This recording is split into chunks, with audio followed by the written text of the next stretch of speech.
তো আসসালামু আলাইকুম গাইস, কি খবর সবাই? আশা করি ভালো আছেন। এখন আমরা রাত 12 চলে যাব আর ইভেন্ট আবার বের করবো ফ্রি স্পিল। ফার্স্টে ফ্রি স্পিল মেরে দেবো আর এখন 10টা করে মারবো।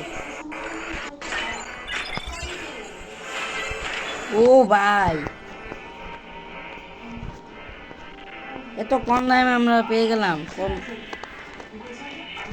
কম গোল্ডে হয়ে গেছি।